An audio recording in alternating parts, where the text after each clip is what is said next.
Kinetic 80s और 90s का एक ऐसा सुपरहिट ब्रांड जिसे अपने टाइम से कहीं आगे का माना जाता था, क्योंकि भारत में गियरलेस और सेल्फ स्टार्ट स्कूटर्स को इंट्रोड्यूस करने वाली ये पहली कंपनी थी और उस टाइम पर इसके स्कूटर्स इंडिया के रोड पर हर तरफ दिखाई देते थे।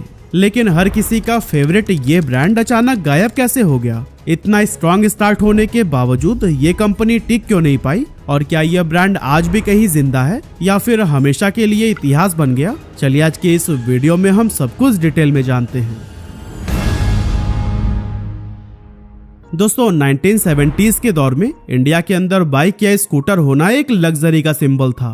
कार्स तो सड़कों पर बस कुछ गिनी चुनी ही दिखती थी, लेकिन दो पहिया वाहनों का सुख भी सिर्फ कुछ लोगों तक ही सीमित था। ऐसे में एच.के. फिरोदिया ने एक सपना देखा जिसे सुनते ही लोग उसे पागलपन कह देते थे, और वो सपना था हर इंडियन के पास खुद का एक अफोर्डेबल और भरोसेमंद टू व्हीलर होना। लेकिन ये फिरोदिया साहब थे कौन? असल में ये उस टाइम के एक बहुत ही फेमस इंजीनियर थे जिन्होंने यूएसए से इंडस्ट्रियल इंजीनियरिंग में मास्टर्स की डिग्री ली थी। साथ ही कई सारे अचीवमेंट्स भी उनके नाम थे। अपने टैलेंट के बलबूते 1960 से 1968 तक एच.के. फिरोदिया ने बजाज ऑटो में इंजीनियरिंग और प्रोडक्शन का पूरा जिम्मा संभाला। उस वक्त इंडिया में ऑटोमोबाइल इंडस्ट्री एक तरह से पैदा ही हो रही थी, जहां ना अपनी टेक्नोलॉजी थी और ना ही प्रॉपर रिसोर्सेज। लेकिन फिरोदिया ने इन हालातों में भी बजाज ऑटो को उस दौर की सबसे भरोसेमंद मैन्युफैक्चरिंग कंपनी में बदल दिया। इसके बाद साल 1972 में एच.के. फिरोदिया ने काइनेटिक इंजीनियरिंग लिमिटेड की नींव रखी, जो दूसरे व्हीकल्स के लिए गियर बॉक्सेस, ट्रांसमिशन सिस्टम और इसी तरह के कई सारे मैकेनिकल पार्ट्स बनाया करती थी। लेकिन इसी दौरान उन्होंने देखा कि टू व्हीलर इंडस्ट्री पूरी तरह से एस्टेब्लिश्ड ब्रांड के कब्जे में है और उस टाइम बजाज का चेतक सबसे ज्यादा बिकने वाला स्कूटर था। मतलब कि इस स्कूटर की डिमांड इतनी ज्यादा थी कि लोगों को इसके डिलीवरी के लिए सालों तक का इंतजार करना पड़ता था। लेकिन चेतक में एक बहुत बड़ी कमी थी कि ये गियर बेस्ड स्कूटर था जिसे चलाना काफी हार्ड था। ऐसे में ये महिलाओं, बुजुर्गों और उन लोगों के लिए ज्यादा प्रैक्टिकल ऑप्शन नहीं था जो पहली बार टू व्हीलर चला रहे थे।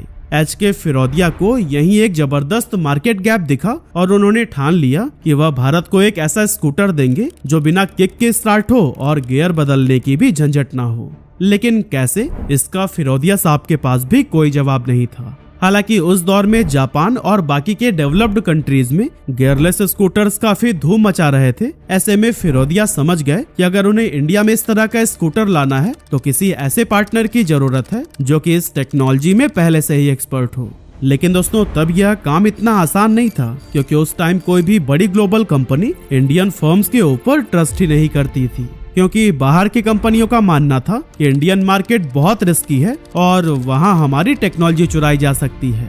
लेकिन फिर भी फिरोदिया ने हार नहीं मानी। उन्होंने इटली और जर्मनी जैसे कई सारे देशों की बड़ी बड़ी कंपनीज के दरवाजे खटखटाए, लेकिन सभी ने ही उनके साथ हाथ मिलाने से इनकार कर दिया। अब दोस्तों फिरोदिया साहब भी पूरी तरह से निराश हो चुके थे, लेकिन तभी एक दिन होंडा मोटर कंपनी से उनकी बातचीत हुई और पहली बार किसी ग्लोबल ब्रांड ने न सिर्फ उनकी सोच को समझा बल्कि उन पर भरोसा भी किया।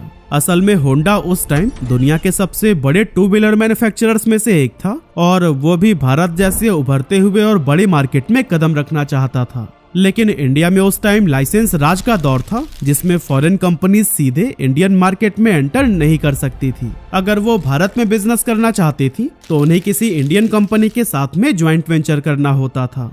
और दोस्तों इसी रूल की वजह से ही 1984 में काइनेटिक और होंडा के बीच एक ऐतिहासिक पार्टनरशिप हुई, जिससे काइनेटिक और होंडा की नींव रखी गई।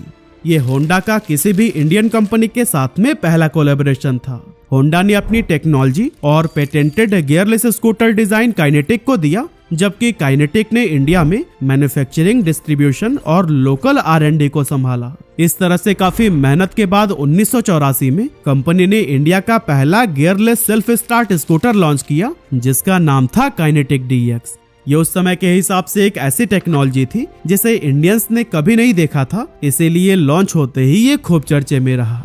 काइनेटिक DX को पूरी तरह से होंडा के उस टाइम के इंटरनेशनल मॉडल NH100 के बेस पर बनाया गया था, जो कि बाहर के देशों में पहले से ही सुपरहिट हो चुका था, क्योंकि kick start, gear shifting, heavy handling, इन तरह की सभी प्रॉब्लम्स को ये सॉल्व करता था, जिस वजह से इसे कोई भी आसानी से चला सकता था। लेकिन अगर हम इसे उस समय के दूसरे स्कूटर से कंपेयर करें तो हाँ, इसका इंजन ज्यादा पावरफुल नहीं था, माइलेज भी कुछ खास नहीं था और प्राइस भी थोड़ा सा हायर साइड पर था। पर गियरलेस होने की वजह से इसे एक प्रीमियम स्कूटर माना जाने लगा, क्योंकि ये कंफर्ट का एक ऐसा एक्सपीरियंस दे रहा था जो अब तक किसी भी स्कूटर में नहीं था। कंपनी ने स्कूटर के फ्रंट हिस्से को थोड़ा चौड़ा बनाया था, जो जल्द ही बच्चों का फेवरेट राइड स्पॉट बन गया था।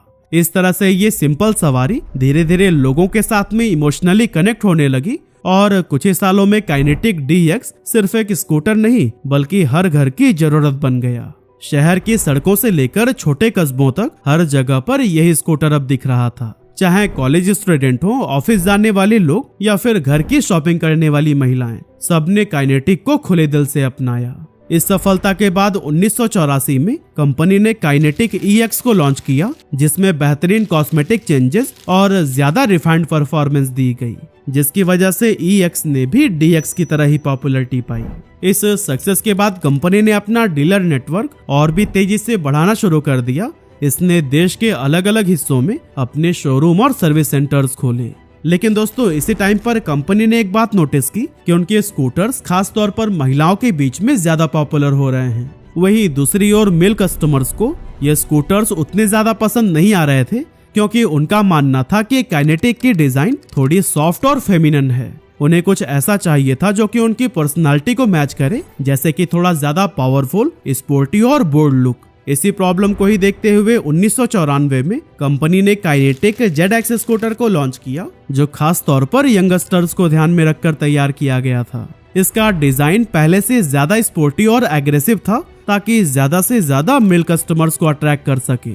साथ ही इसकी परफॉर्मेंस और बिल्ड क्वालिटी भी पहले के मुकाबले काफी इम्प्रूव की गई, जिस वजह से ये ज्यादा मजबूत और रिलायबल बन गया। इस स्कूटर के लॉन्च के साथ ही कंपनी ने यूथ को टारगेट करने वाले मार्केटिंग कैंपेन शुरू किए, ताकि ZX की इमेज एक एनर्जेटिक और मॉडर्न स्कूटर की बन सके। लेकिन काइनेटिक ब्रांड की ओवरऑल इमेज तब तक लेडीज स्कूटर वाली बन चुकी थी। साथ ही यंग लड़कों को इसमें वो मस्कुलिन अपील महसूस नहीं हो रही थी जो कि उन्हें किसी मोटरसाइकिल में मिलती थी। इसकी एक बड़ी वजह ये थी कि उस समय पुरुष वर्ग तेजी से बाइक्स की ओर अट्रैक्ट हो रहा था और स्कूटर्स को सॉफ्ट या लेडीज कैटेगरी में रखने की सोच समाज में बढ़ती ही जा रही थी। और दोस्तों, इसी बदलते ट्रेंड को समझते हुए 1994 में TVS ने अपने नए गियरलेस स्कूटर TVS स्कूटी को भी लॉन्च कर दिया था। ये स्कूटर पूरी तरह से फीमेल राइडर्स को ध्यान में रखकर डिजाइन किया गया था, जिसका वजन काइनेटिक होंडा की तुलना में काफी हल्का था और इसे चलाना और पार्क करना भी बेहद आसान था। कॉम्पैक्ट बॉडी और वाइब्रेंट कलर्स जैसे पिंक, पर्पल और ब्लू ने इसे लड़कियों के बीच में इंस्टेंट हिट बना दिया। साथ ही इसकी कीमत भी काइनेटिक स्कूटर से काफी कम थी, जिससे ये मिडिल क्लास बायर्स के लिए एक लॉजिकल चॉइस बन गया। और सबसे जरूरी बात, ये स्कूटर फ्यूल एफिशिएंट भी था, जो कि उस दौर में पेट्रोल के बढ़ते प्राइसेस और मिडिल क्लास के बजट के बीच एक बहुत बड़ा प्लस पॉइंट बन गया। इस तरह से TVS स्कूटी के आने से काइनेटिक होंडा की मार्केट पर काफी असर पड़ा, लेकिन ये असर ज्यादा समय तक नहीं टिक सका, क्योंकि कुछ ही समय बाद स्कूटी की कमजोरियां लोगों के सामने आने लगी। जैसे कि इसकी बॉडी बहुत हल्की थी, जिससे खराब रोड्स पर स्टेबिलिटी बनाना काफी मुश्किल हो जाता था। इसके अलावा अगर दो लोग बैठ गए हों तो फिर स्कूटर का पिकअप भी काफी स्लो हो जाता था। ऊपर से स्टोरेज स्पेस भी बहुत कम था, जो कि डेली यूजेस के लिए एक बड़ी परेशानी बन गया। और सबसे बड़ी बात, इसकी बिल्ड क्वालिटी भी मजबूत नहीं थी, जिससे 2-3 साल के अंदर ही स्कूटर में वाइब्रेशन और मैकेनिकल इश्यूज दिखने लगते थे। इन्हीं खामियों की वजह से बहुत से कस्टमर्स दोबारा काइनेटिक होंडा की तरफ मूव करने लगे और काइनेटिक ने एक बार फिर से बाजी मार ली।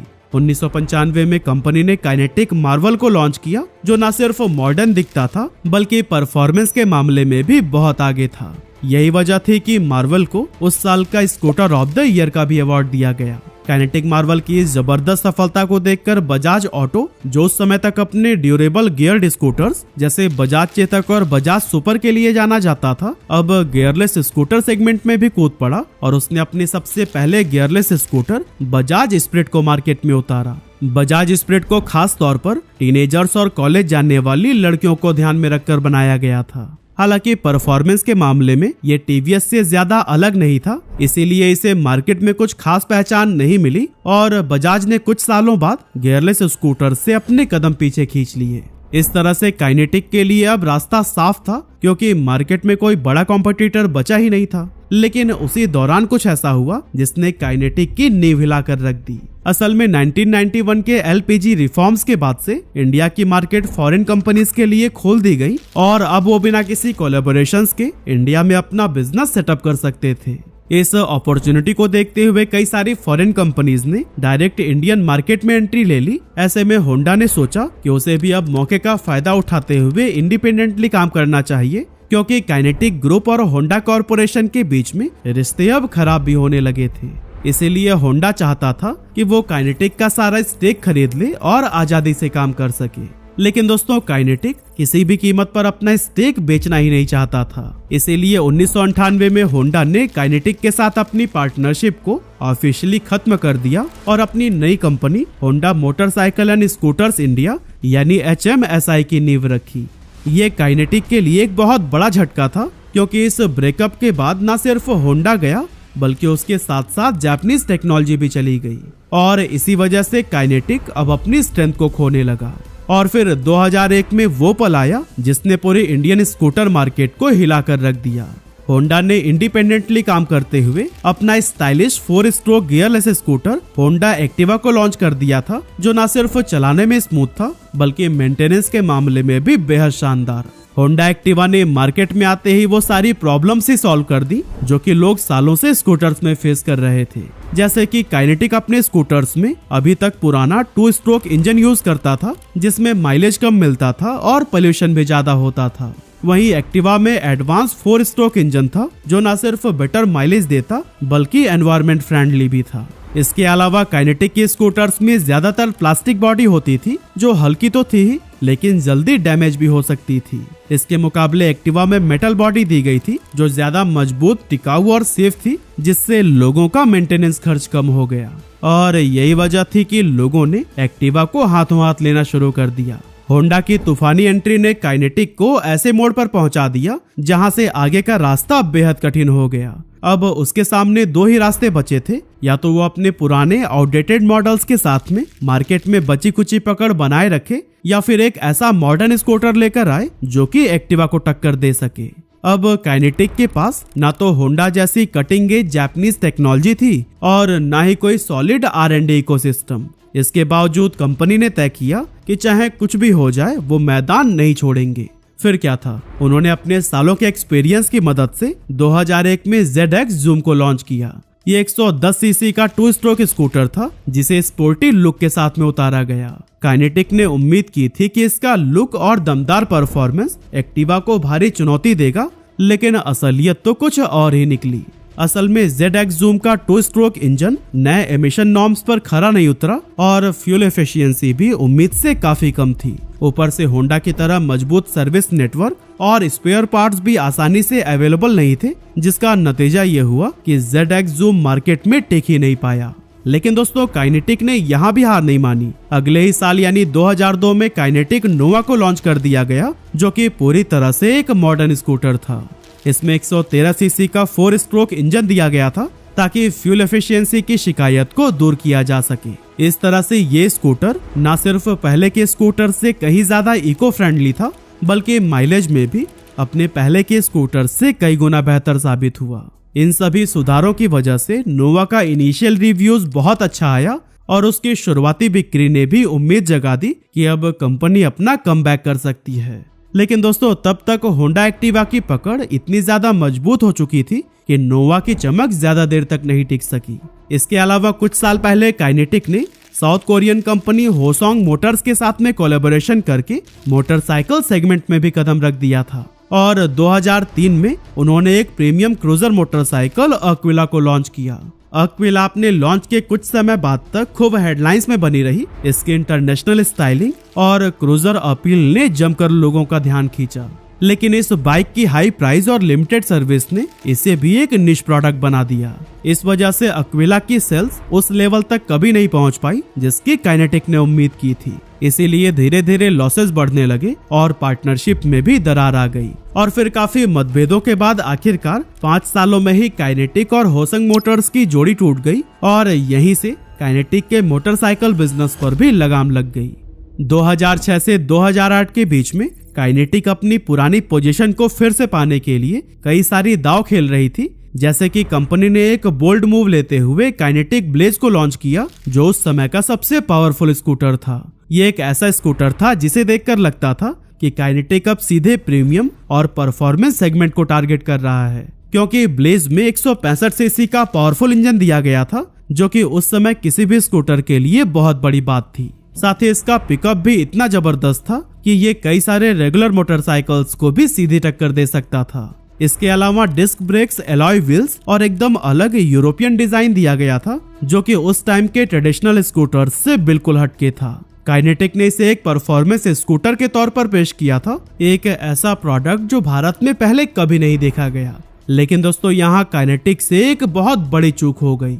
भारत का आम स्कूटर बायर उस दौर में भी माइलेज, प्राइस और आसान मेंटेनेंस जैसी बेसिक चीजों को देखकर ही फैसला करता था। लेकिन ब्लेज की हाई प्राइसिंग, कम माइलेज और कॉम्प्लेक्स डिजाइन ने उसे मार्केट से दूर कर दिया। इतने सारे फेलियर्स के बाद इंटरनली कंपनी की हालत बेहद खराब होती जा रही थी। R&D पर हर साल करोड़ों रुपए खर्च हो रहे थे, लेकिन उसका कोई खास फायदा नहीं मिल रहा था। सेल्स लगातार गिर रही थी और रेवेन्यू भी लगभग रुक सा गया था। ऊपर से मार्केटिंग बजट भी इतना कम था कि ब्रांड की विजिबिलिटी भी खत्म होने लगी थी। दूसरी तरफ डीलर्स भी निराश थे, क्योंकि उनके स्कूटर्स बिक ही नहीं रहे थे और जो मार्केट में अवेलेबल भी थे, उनके लिए समय पर स्पेयर पार्ट्स ही नहीं मिलते थे। इन सभी प्रॉब्लम्स को देखते हुए कई सारे डीलर्स ने तो काइनेटिक को छोड़ना शुरू कर दिया। दूसरी तरफ एम्प्लॉयज भी पूरी तरह से डिमोटिवेटेड हो चुके थे, और हो भी क्यों ना, जब कंपनी की लीडरशिप के बीच ही कंफ्यूजन बना हुआ था। कोई कहता कि स्कूटर सेगमेंट में टिके रहना ही ठीक होगा, तो कोई मोटरसाइकिल की तरफ शिफ्ट होने की सलाह देता, और कुछ सीनियर लीडर्स तो ओपनली बोलने लगे थे कि बिजनेस को बेच देना ही एकमात्र रास्ता है। इन अलग अलग ओपिनियंस की वजह से ना कोई मजबूत स्ट्रैटेजी बन पाई और ना ही कोई सॉलिड कदम उठाया गया, जिस वजह से कंपनी की फाइनेंशियल सिचुएशन दिन व दिन बिगड़ती चली गई। इन्हीं लॉसेस को कवर करने और दोबारा स्कूटर मार्केट में वापसी करने के लिए काइनेटिक मोटर कंपनी ने 2007 में ताइवान की SYM यानी सैंगयांग मोटर कंपनी के साथ में पार्टनरशिप की और काइनेटिक फ्लाइट स्कूटर को लॉन्च किया। फ्लाइट असल में SYM के globally successful model X Pro पर बेस्ड था, जो कि उस समय तक 62 देशों में बेस्ट सेलर रह चुका था। यानी टेक्नोलॉजी, परफॉर्मेंस और रिलायबिलिटी को लेकर इसमें कोई कंप्रोमाइज नहीं था। फ्लाइट में वो सारी क्वालिटीज थी जो कि काइनेटिक को दोबारा मजबूत बना सकती थी। लेकिन तब तक इंडियन मार्केट में होंडा एक्टिवा जैसे प्लेयर्स अपनी पकड़ बहुत ज्यादा मजबूत कर चुके थे। ऐसे माहौल में फ्लाइट को वो कॉमर्शियल सक्सेस नहीं मिल पाई जिसकी उम्मीद की गई थी। इसके बाद कंपनी पर से इन्वेस्टर्स का भी भरोसा उठने लगा। ऐसे में मार्केट से पैसे उठाना काइनेटिक के लिए बहुत बड़ा चैलेंज बन गया। उस दौरान फिरोदिया फैमिली ने भी कंपनी को बचाने की काफी कोशिश की, लेकिन जब एंड में चीजें बदलती हुई नजर नहीं आई तो उन्होंने अपनी ये कंपनी 2008 में महिंद्रा एंड महिंद्रा को बेच दी। महिंद्रा ने 110 करोड़ रुपए में काइनेटिक मोटर्स में 80% स्टेक को खरीदा और काइनेटिक के पुराने स्कूटर्स को अपने नाम से पूरे नए अंदाज में मार्केट में उतारा, क्योंकि महिंद्रा को लगा था कि उसकी स्ट्रॉन्ग मार्केटिंग और बड़ा डिस्ट्रीब्यूशन नेटवर्क इस स्कूटर को फिर से हिट कर देगा। इसीलिए उन्होंने बड़े बड़े टीवी एड्स निकाले, फिल्मी सितारों को लिया, नई डीलरशिप खोली और हर तरफ प्रमोशन ही प्रमोशन था। लेकिन रियल लाइफ में लोग इन सब चीजों से कंफ्यूज होने लगे। उन्हें समझ ही नहीं आया कि यह महिंद्रा का नया प्रोडक्ट है या फिर काइनेटिक का पुराना माल। ऐसे में महिंद्रा की ये स्ट्रैटेजी बुरी तरह से फेल हो गई और उसके हाथों में जाने के बाद भी काइनेटिक की किस्मत नहीं चमकी। इसका असर ये हुआ कि साल 2014 में फिरोदिया फैमिली ने काइनेटिक के बचे हुए 20% स्टेक भी समीना कैपिटल को बेच दिए और कंपनी से कम्प्लीटली एग्जिट ले ली। इसके बाद भी महिंद्रा ने काइनेटिक के कई सारे स्कूटर्स मार्केट में उतारे, लेकिन 2020 में उन्होंने भी हार मान ली और ऑफिशियली अपना स्कूटर बिजनेस ही बंद कर दिया। लेकिन अब आखिरी में सवाल ये उठता है कि क्या काइनेटिक पूरी तरह से खत्म हो चुका है? जवाब है बिल्कुल नहीं। असल में काइनेटिक इंजीनियरिंग लिमिटेड अब एक नई दिशा में काम कर रही है, जहां उनका फोकस अब automotive components, EV parts, transmission system और डिफेंस इक्विपमेंट्स पर है। इसके अलावा अच्छी बात यह है कि कंपनी की सोच, उसका जुनून और उसकी ऑटोमोटिव स्पिरिट आज भी कायम है। इसीलिए वो नई टेक्नोलॉजी, नए मॉडल और एक फ्रेश शुरुआत के साथ ईवी सेक्टर में भी एंटर कर चुकी है। और इसी के तहत काइनेटिक ने 2024 में अपने सबसे आइकॉनिक प्रोडक्ट लूना को इलेक्ट्रिक वर्जन में रीलॉन्च किया है, जिसका नाम रखा गया है ई लूना। यह स्कूटर लोगों की पुरानी यादों को ताजा करता है, इसीलिए लॉन्च होते ही ये काफी चर्चाओं में रहा था। इसके अलावा इस साल जुलाई में काइनेटिक ने अपना एक और नया इलेक्ट्रिक स्कूटर काइनेटिक DX को भी लॉन्च किया है। और दोस्तों, काइनेटिक अब सिर्फ स्कूटर्स तक ही सीमित नहीं है, बल्कि उसने इलेक्ट्रिक 3 व्हीलर्स, खास करके ई रिक्शा के जरिए भी कॉमर्शियल ईवी स्पेस में अपनी पहचान बना ली है। वैसे काइनेटिक से जुड़ी हुई क्या आपकी भी कोई यादें हैं? हमें कमेंट करके जरूर बताइएगा।